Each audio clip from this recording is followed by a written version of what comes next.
On Friday this week, the Senate Health Committee convened to grill KEMSA CEO John Manjari over COVID-19 procurement irregularities and alleged misuse of funds.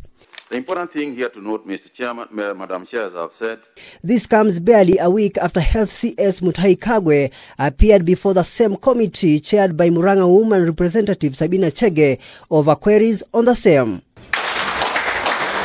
Speaking in Migori, Senator Ochilo Oyako called on the Mutahi Kagwe to step aside over what he cited as failure to account for the billions of shillings meant to boost efforts against COVID-19 pandemic. If CS Kagwe cannot control that corruption, then he is not the right man for that job.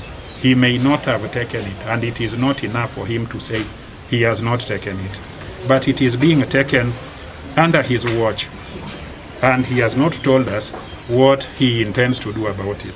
Ayako noted that even though the health CS was not actively involved in the alleged embezzlement, the plunder occurred under his watch and therefore he must be accountable. On his part, Kakamega Senator Cleophas Malala urged the offices of the Directorate of Criminal Investigations DCI and that of the Director of Public Prosecutions DPP to fast-track investigations and bring to book those involved in the alleged COVID-19 saga. Na sisi hatuwapatia ruhusa. Tutahakikisha kwamba tumesukuma jambo hilo katika bunge mpaka watu wote ambao wameiba pesa washikwe. Malala challenged the government to direct all efforts to the fight against corruption in the country instead of focusing on what he termed as unnecessary actions against the senators. Wale ambao wameiba 43 billion hawajakamatwa. Lakini yule ambaye anapeana chakula wakati wa corona ndio anakamatwa. Tungependa kusema shetani afanye nini?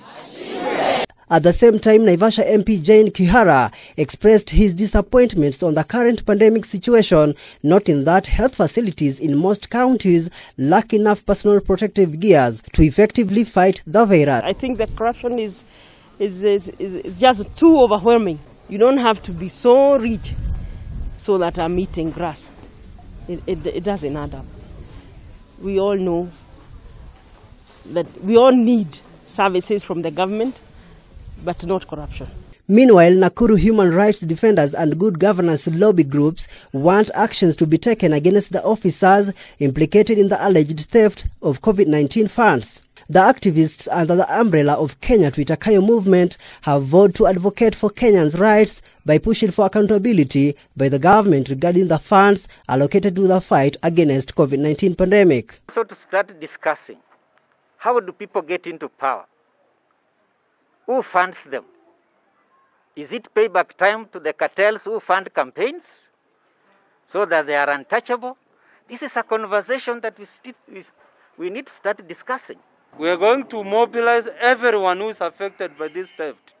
And we don't want it to come out like, those empty threats. Yeah?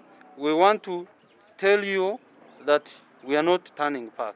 The group expressed concerns over the continued lack of transparency and accountability from the Ministry of Health in the management of public resources in the fight against COVID-19.